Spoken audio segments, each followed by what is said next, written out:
One of these days I might decide that I've done enough brown bags, but for now we'll continue on. This is a little bit of an ambitious topic. I'm doing both world wars in one talk, but as we're just coming off of Remembrance Day, I wanted to spend some time reflecting on the impact that the war had on a community like Revelstoke. Of course, the First World War started in August of 1914, and even before that time, Revelstoke had a militia. There was a militia unit here created in 1890s that became part of the Rocky Mountain Rangers. It was originally called the Kootenai Rifles.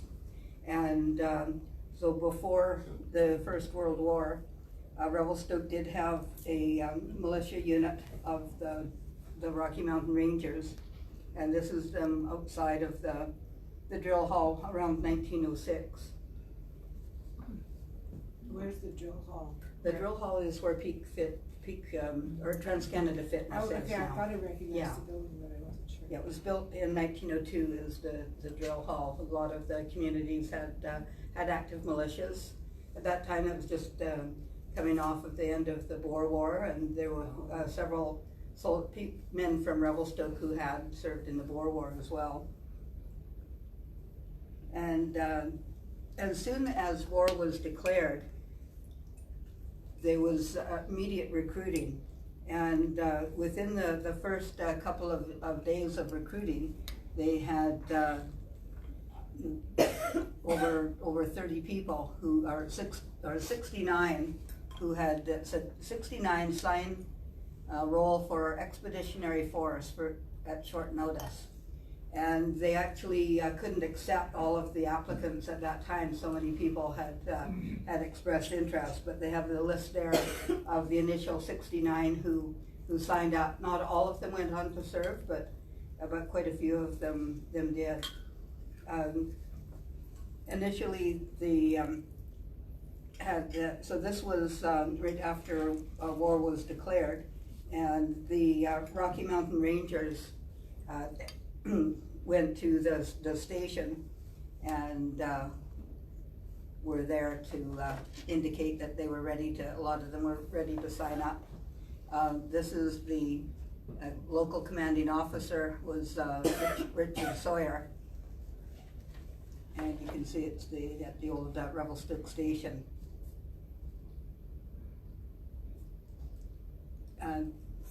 So quite early on, there was a lot of enthusiasm about the war effort.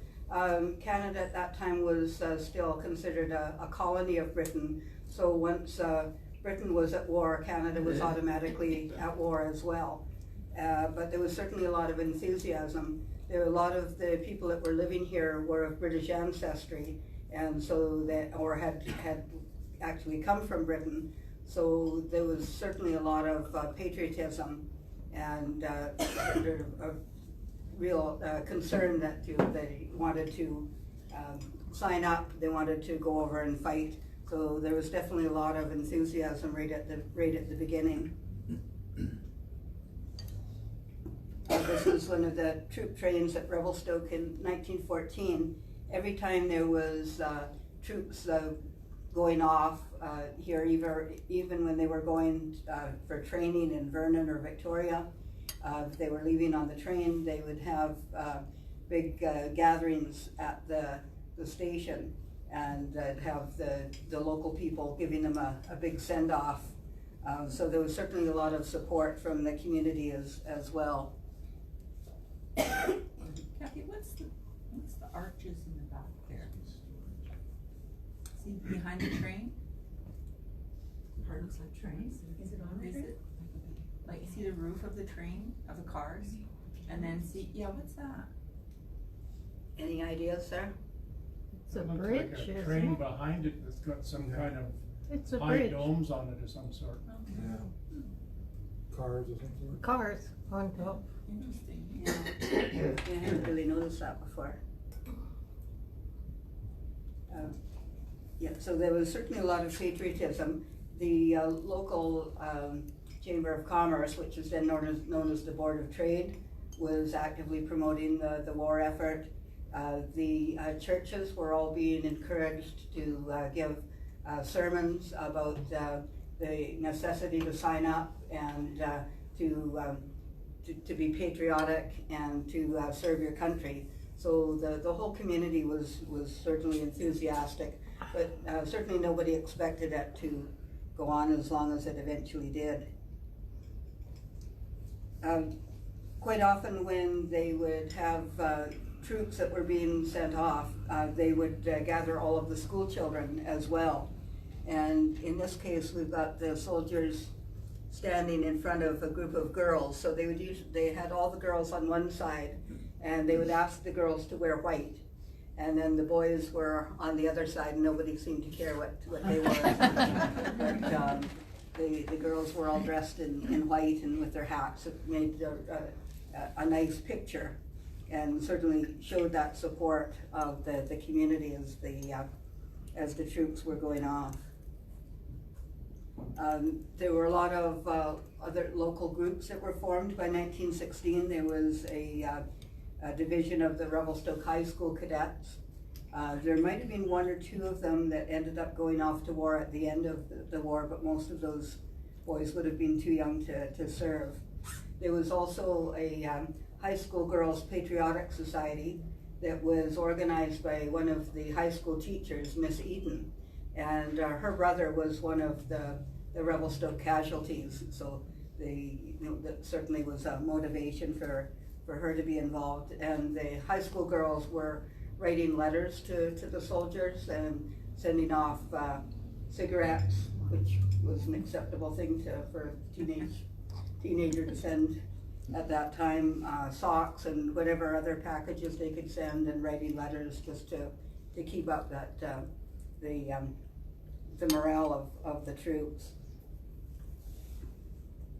So one of the first things that happened here before a lot of the troops were going overseas, they immediately established bridge guards, because it was considered really important that the CPR, that the railway continued to run, and it was considered to be an enemy target. So, if you wanted to cripple the country, you would blow up the railway. So they had bridge guards at all of the major crossings and all of the bridges. So there were bridge guards here, there were bridge guards in all of the bridges through Rogers Pass as well. And quite a few of the men served there either before they went overseas, or if they weren't fit for overseas service, they could serve as bridge guards. So there's a couple of the guards at Cut Bank Bridge, it's east of the Rogers Pass summit.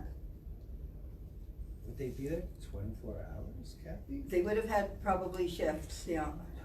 So probably then definitely a lonely job. And this is a man named A.V. Kelly, who was it was interesting that he had a family of, I think, about 8 children or so, most of which signed up during the Second World War, but he served as a bridge guard here at Revelstoke. These were some of the recruits in 1914, the second contingent. And they are in front of the drill hall. Now, one of the things that happened on the home front was a lot of work on the part of the local women. There was 2 organizations. There was the Women's Canadian Club, and there was the Red Cross Society. There was a lot of cross between the 2 organizations. But the Women's Canadian Club had formed in 1913, and their goal was to bring in speakers to talk to the women of the community on interesting subjects. But once war broke out, they really turned a lot of their efforts towards supporting the war effort. And between those 2 groups, they knit probably thousands of pairs of socks over the course of the war, and sent hundreds and hundreds of parcels overseas.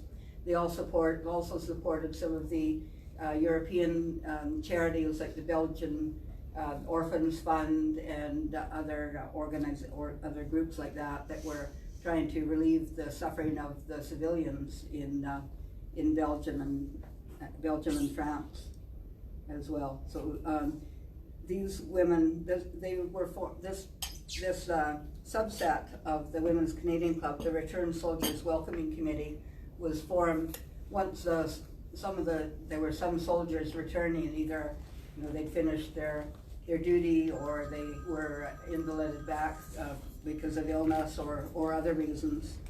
And so there was a group of women that would meet the trains, and if there were any returned soldiers, they'd give them gift packages, but they would also sell flowers and fruit and candy to the passengers on the train to raise more money for their efforts as well.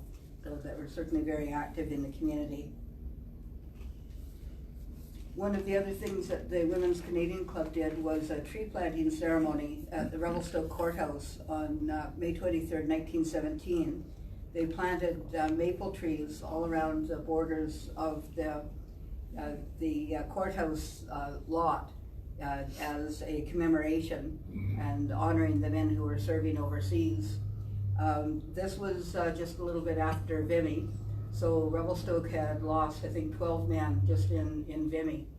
And one of those men who had died in Vimy was Leo McKinnon, who was the brother of Hector McKinnon, who was the mayor of Revelstoke at the time. So he was presiding over that ceremony and gave a speech, so it would have been very poignant to him.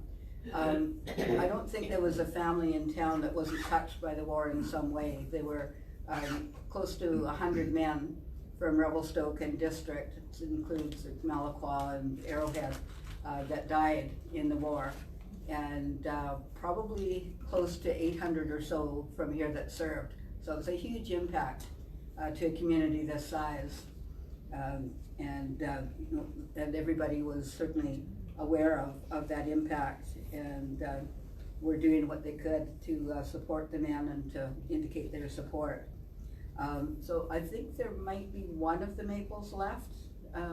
If that, I haven't gone by the courthouse lately, but most of them haven't survived in over the 100 years. You chopped them all down. This was one of the Revelstoke people who died. His name was Jack Maley.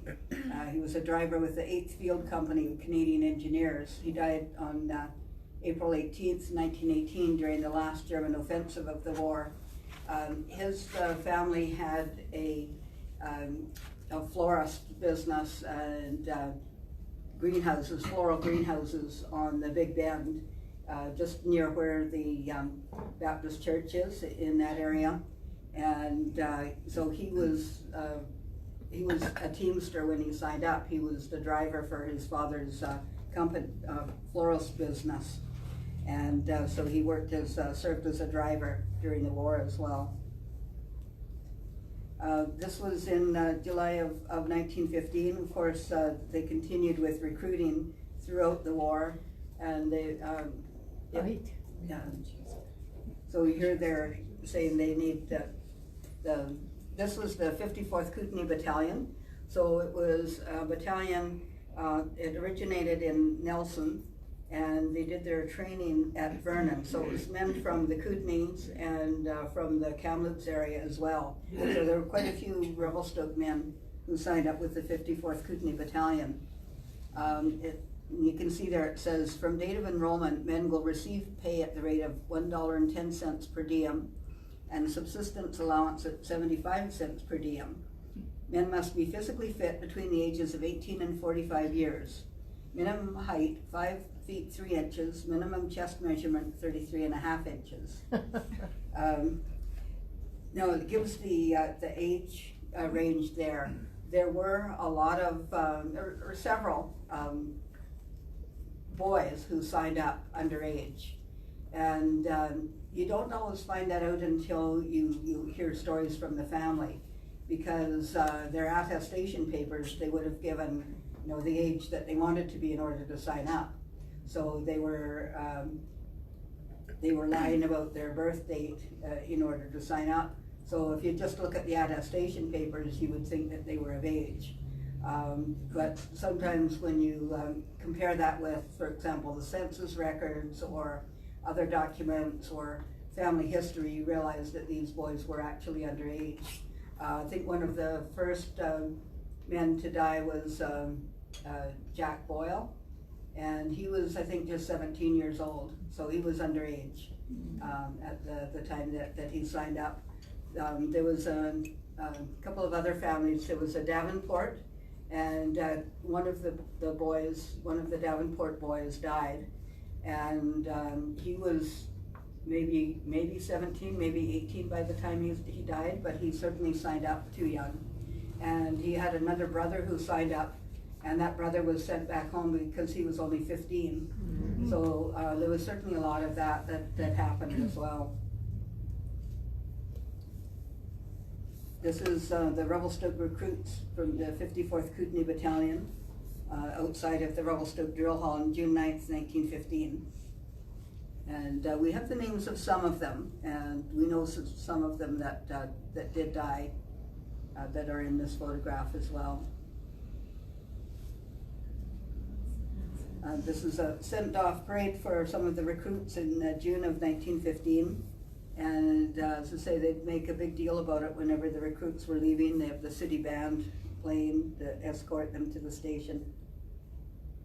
So the 54th Kootenai Battalion had a pet bear. It was named Coots as their mascot while they were training in Vernon. The bear didn't travel with them overseas, and probably was, I was having trouble finding out exactly what happened to him, but I think within a year or so the bear had probably died. Tame bears didn't usually do too well, but the handler in this photograph is William Durand, who was a noted hunter and trapper in this area. Was that Tyke Duran's father? Yes, it was Tyke Duran's father. Yeah.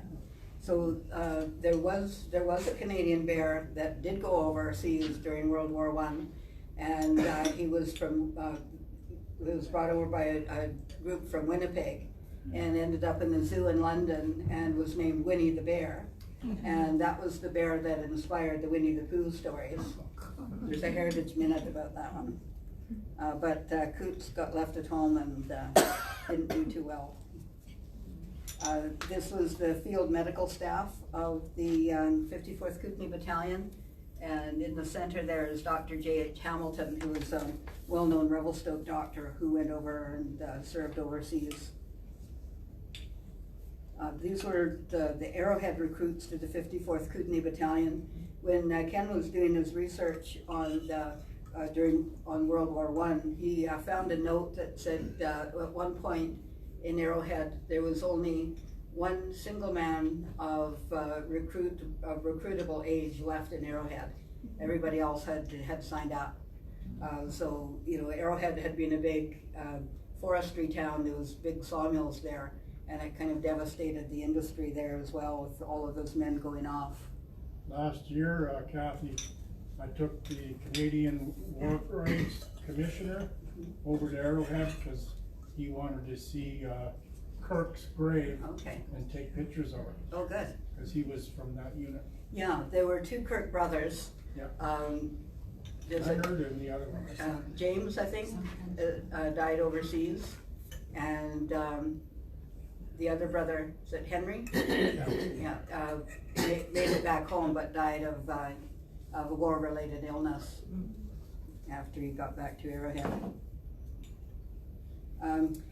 So one of the other things, of course, that was happening during the First World War, and as in both wars, there was rationing. But by the end of the war, it was getting quite severe.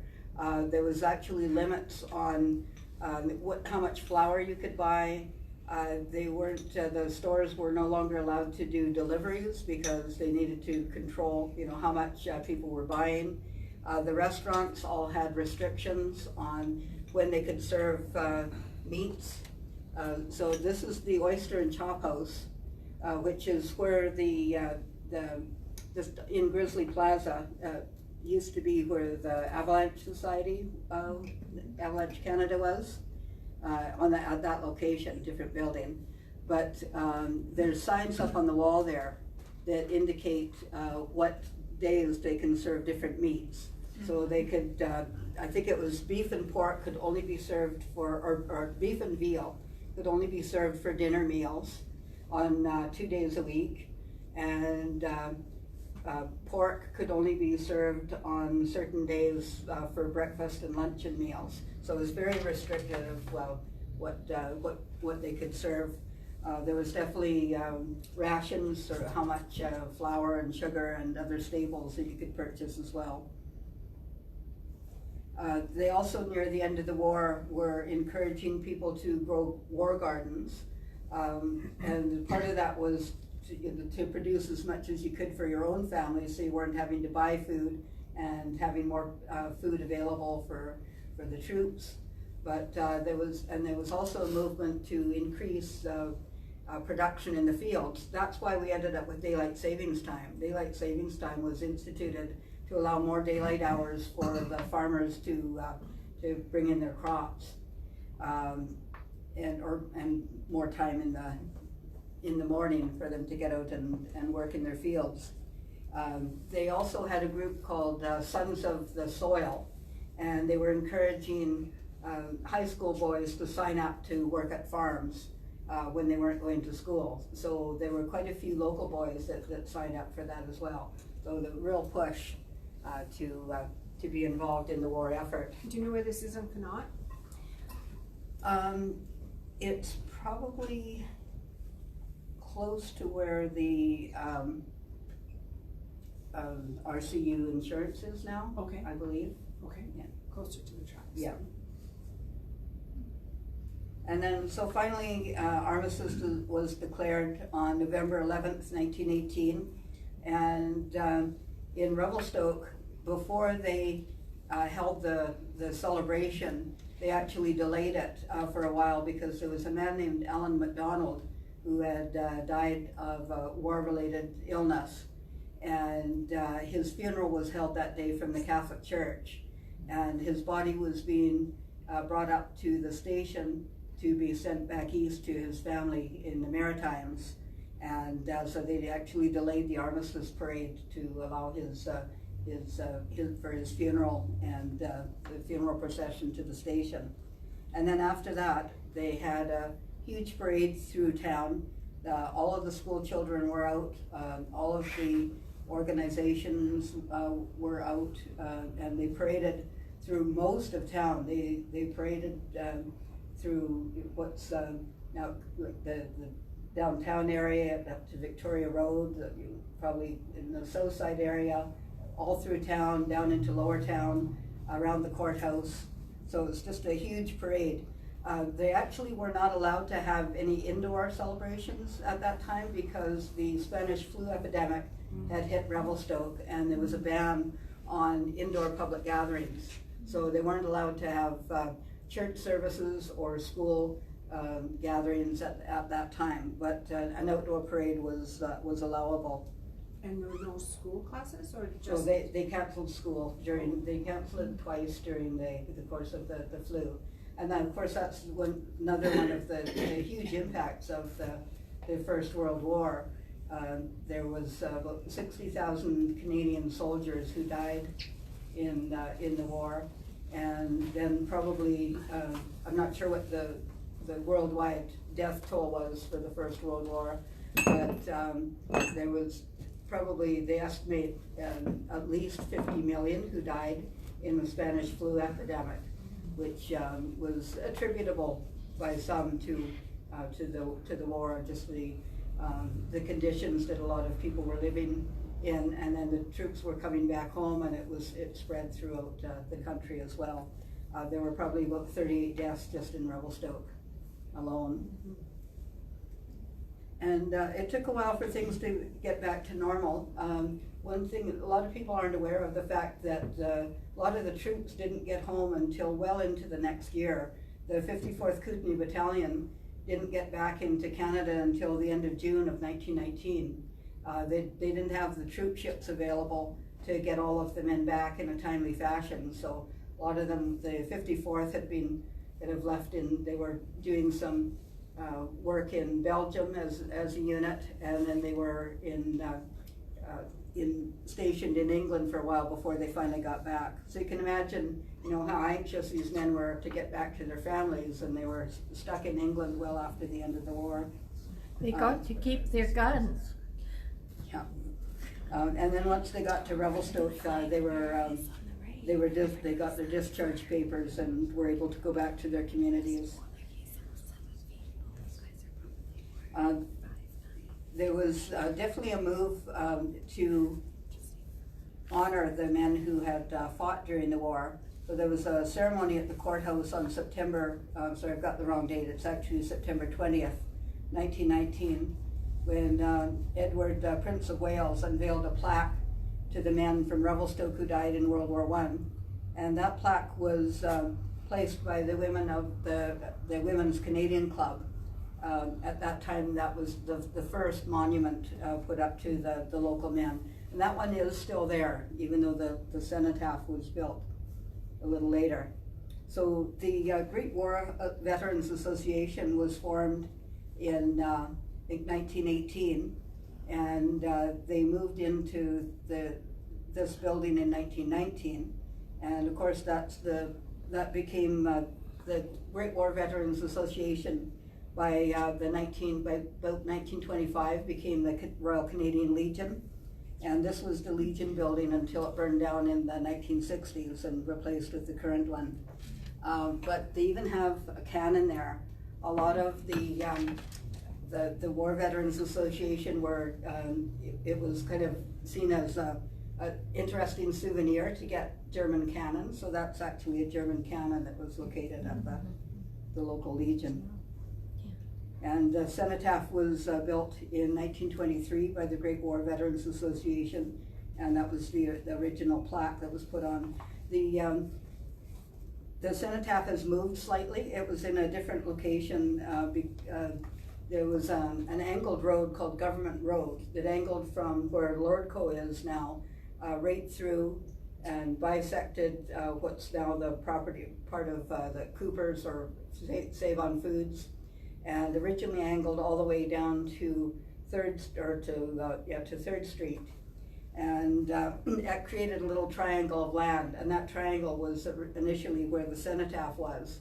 When they closed Government Road and straightened all those angles, they moved the cenotaph over to that corner where it is now.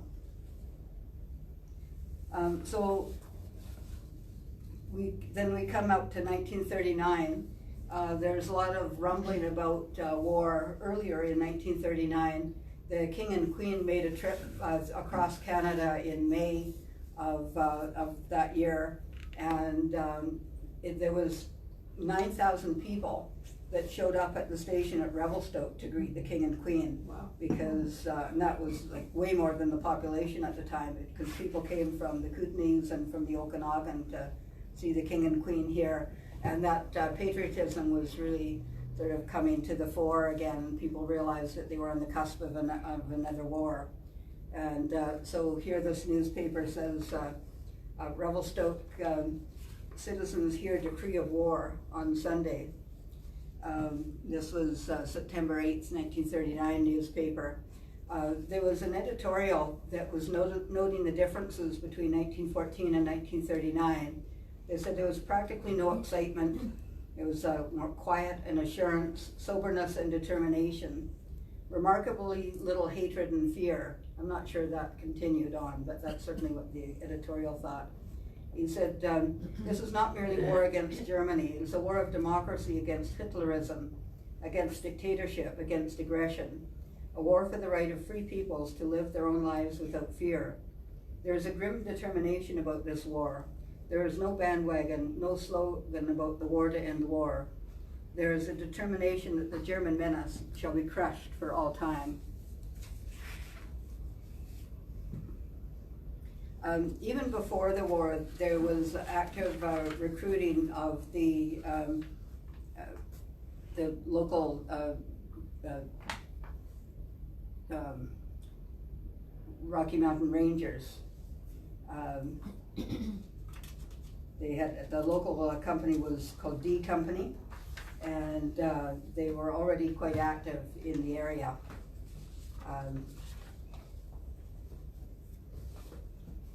And again, there was a lot of active recruiting. A lot of the local men signed up very quickly and were determined to do what they could. On newspaper said on August 26th, the D Company of the 172nd Battalion of the Rocky Mountain Rangers assembled in the drill hall, and volunteers were sought for duty on home defense. That Saturday evening, khaki uniforms were mingling with the civilian attire of the Saturday night crowds. Well, at 10 o'clock that same night, members of the unit mounted guard at the CPR bridge across the Columbia River. So again, there was bridge guard duty that was going on as well.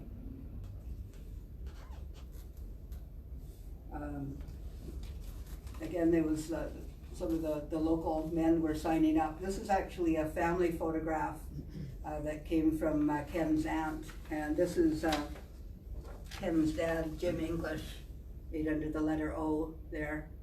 And I posted this on our Facebook page, and I had a couple of other people identify. This is it's identified as Jimmy Demore and Francis Nelson. If anybody else knows anybody else in there, that would be great.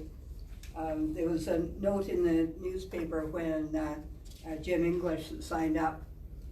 He was actually already working as an apprentice with the local jeweler, Fred Buse. And it said this last Sunday, this is in July of 1940, the last Sunday number of the Victoria Colonist includes an interesting story on the work of the Royal Canadian Ordnance Corps. The story is of local interest in that one of the large pictures shows a Revelstoke boy in the workshop at Esquimalt. He is Private James K. English. Private English is en route to England for a special course in instrument making. This is quite an honor, as only 2 men from the Corps was chosen for this special training. Before enlisting, Private English was employed in F.G. Bue's jewelry store here. A lot of the local men signed up with both the Royal Air Force in England and the Royal Canadian Air Force. So there were quite a few of Revelstoke men who were pilots during the war. Of the 35 men who died, I'd say a significant number of them were pilots. It was definitely a very risky job during the war. These are a group of local men at a training camp.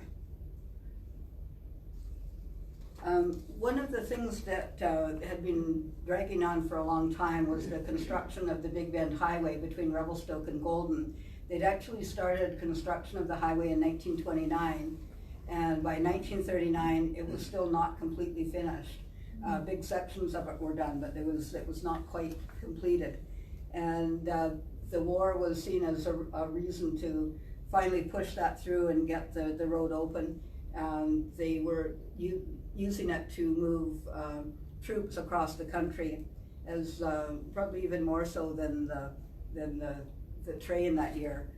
They were using the roads because they were moving equipment across the country as well. So the opening of the highway was seen as a really important factor in opening up the country. Revelstoke again got really involved in supporting the war effort. There were a lot of troops that were in different parts of the country training. There were some schools set up in Calgary and other parts of the country. There was an officers training course for pilots in Calgary, and there was a large number of Australian men who were located there. So during the Christmas of the 1 year, they were looking for communities outside of Calgary to take these men in and billet them over the Christmas holidays and give them a holiday break. So a lot of the Australian and New Zealand troops, men, came to Revelstoke. And of course the locals saw all these men, and the first thing they wanted to do was take them out skiing. And this was a pilot by the name of Terry Elliott. And I don't know if it was him, but a couple of the guys one of the guys got nicknamed Snowy because of the amount of time that they spent falling down in the snow. But they ended up teaching them all how to ski. And again, they were really supporting the war effort. There were hundreds of parcels being sent off to the troops as well. This is Jack Hallam, and a photograph of him in his uniform and a copy of his pay book.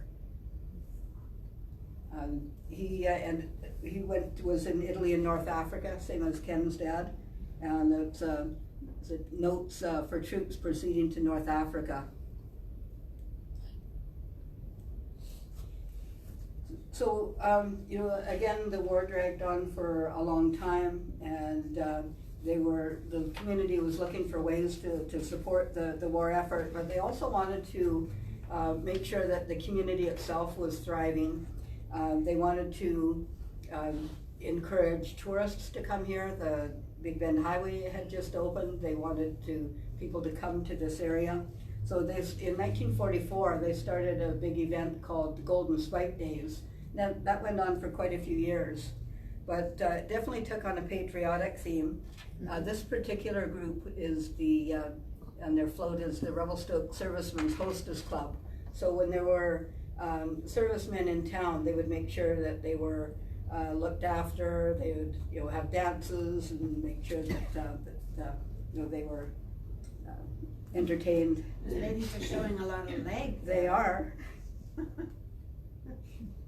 For the 1940s. And of course, there was sales of victory bonds that happened during both wars. And so a lot of the parade floats took a very patriotic theme. They had some of the service groups. The Kinsman group the Kinsman Club was supporting a campaign called Milk for Britain. And this was their float that they put in the parade. Another thing that the Kinsman Club did during the war to support their Milk for Britain campaign, and also to give some fun to the local children, was at Halloween each year they would have a special event. That because of rationing, families couldn't buy candy to give out to the kids. So the Kinsman Club would sell tickets that the families could buy, and the kids could still go trick-or-treating, and they'd get a ticket, and then they could take that ticket to the Civic Center, which is where the city parking lot is now, and they could redeem those tickets for hot dogs and prizes and other things. So they were able to keep the spirit of Halloween going and raise money for their cause as well. So on June 8th, 1944, there was a headline in a local newspaper that gave some hope about the war. It said, "Invasion reports excite citizens. Revelstoke hears long-awaited news of invasion on Monday night." And the article stated that the D-Day invasion of June 6th was proceeding according to plan, saying the capture of the town of Bayeux, the first French city to fall to the Allied forces, has given the invading armies an important initial success, which may soon be developed into further important gains. And to celebrate D-Day, they actually had a service in St. Peter's Anglican Church and another one in Revelstoke United Church. The review noted that many Revelstoke soldiers, sailors, and airmen were taking part in D-Day, and everybody was praying and thinking of them for their safety. One Revelstoke man did die in the D-Day campaign. His name was Ernest F.J. Phillips. He died on June 11th as a result of wounds received on D-Day. He was 37 years old and had come to Revelstoke with his parents in 1920. He attended school here and went on to work in his father's painting and decorating business. He enlisted in 1941 with the 2nd Battalion Canadian Scottish and left for England in September of 1942. He was married while he was in Brighton, England, and had been looking forward to bringing his wife home to Revelstoke. So that was the one Revelstoke casualty during D-Day. So the Allies gained victory in Europe on VE Day on May 8th, 1945, with Nazi Germany's unconditional surrender of its armed forces. And as you can see the headline there, Revelstoke rejoices as war ends in Europe this week. But they were saying that of course, war was still going on in Japan. So there was definitely some celebrating, but it was still a little bit subdued. It said flags appeared in home and business places, and the big flag of the 8th Victory Loan stood outside of the Victory Loan office, a reminder to everyone that the loan was still vital to the success of the second phase of the struggles. that the annual inspection of Rotary's Air Cadet Squadron Monday afternoon contributed a holiday atmosphere to the day, and in the evening a free dance was given by the Kinsmen at the Civic Center. But the community really celebrated when the Second World War was declared over in August of 1945. Said Revelstoke celebrates the event in contrast to quiet observation of VE Day, boisterous relief Tuesday night, Thanksgiving service, parade, and Children's Day on Wednesday. The newspaper said peace came to a war-weary world Tuesday afternoon after several days of premature announcements and rumors. In the business section of Revelstoke, almost everyone sought the nearest radio just before the appointed hour. Soon after, stores closed, and before long, automobile horns and locomotive whistles proclaimed the good news. Engine 5916, backing down a track in the yards, made a particularly good demonstration as the sounds of its whistle mingled with the noise in the business section. Paper of all descriptions fluttered around the streets. It was all in distinct contrast to the quiet which prevailed on VE Day. The celebrating continued throughout the evening. Decorated automobiles made plenty of noise. Jock Inkster, local piper, was loudly cheered as he paraded down the CPR platform playing the bagpipes. Dancing to music supplied by the rhythm makers had a good time on Mackenzie Avenue Tuesday and Wednesday nights. A Thanksgiving service was held at the United Church. On Wednesday, a parade of veterans of all services of this war and as well as the last formed at City Hall and led by the Revelstoke Band paraded to Recreation Park, that's now Queen Elizabeth Park. And they also had children's events at the park. So it was a lot of celebrating, and then the men started returning home at that time. Of course, you know, one of the things that was, a lot of these men had been quite young when they set off, early 20s, and they were coming back and they were wanting to start families.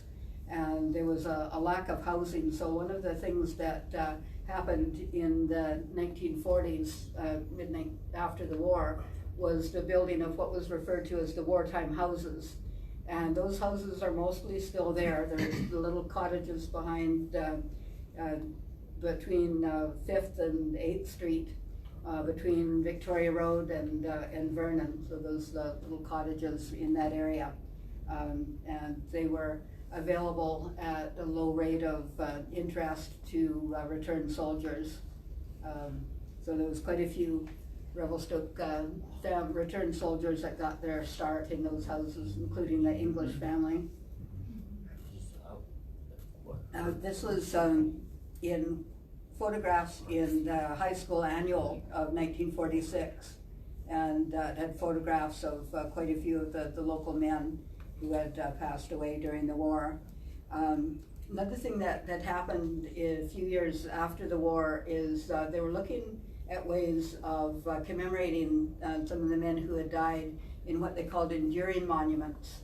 And so there were place names that were given to some of these, to honor some of these local men. So Mount English, the mountain that you see coming up from Three Valley, is named after George English, his father's twin brother, who died in 1943. McCrae Peak is named after Don McCrae, who was a well-known local skier. There's Dreamy Creek and Hollock Creek and quite a few others that were named after local men as well. So it was part of the commemoration of the war dead. The Legion, you continued to commemorate the men, and they added on the plaque with the names of I believe there's 33 names on there. We've found at least 2 other men who could potentially have been on the cenotaph, so we include them in our commemoration, but there's 33 names of men who died in the Second World War. I have created, I don't have them out on display here, but we have created a page profile on each of the men who died in the Second World War. And quite a few years ago, Ken did profiles on all of the 100 or so men who died in the First World War. So we've got, and we've put those on our museum blog as well. So if you wanted to go and read them, you could find them on our museum blog. But there's a little one-page note about each of those men. Did anybody have any comments or questions? So next brown bag in 2 weeks is on puzzles and mysteries. And it's puzzles and mysteries because I don't know what I'm talking about yet. It's a puzzle to me too. I was wondering what happened to Mr. Kelly up in the First World War. You're talking about living up the bend there. Mhm. Well, he was married to Marjorie Kelly. Yeah. So they had a whole flock of those. John, one of the sons, or Jack, the oldest son, died in the Second World War. I'm not sure what happened to him himself, but Marjorie stayed here she was here for quite a number of Yeah, years I just don't afterwards. remember him being around. I think he might have left at some point, yeah. But then she ended up raising the family, and most of her kids, most of the children, including the daughters, anyone who was old enough was in service as well. There were quite a few women who joined up with the women's services during the Second World War. There was very few nurses from here who signed up during the First World War as well. But yeah, I think the Kellys probably had the most members of their family in the service during the Second World War. Yeah.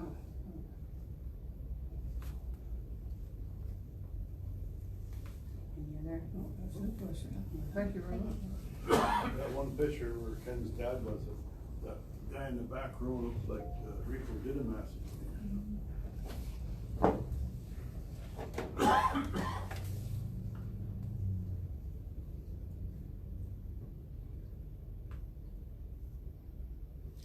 Yeah, it's looking right at the camera there, kind of in the middle of it, back. Back there? Yeah, Yeah, it does look like it could be a Didymus. Rico or Jimmy. Yeah, if anybody else has any other names, I'm certainly happy to get them. So thank you. Thank you.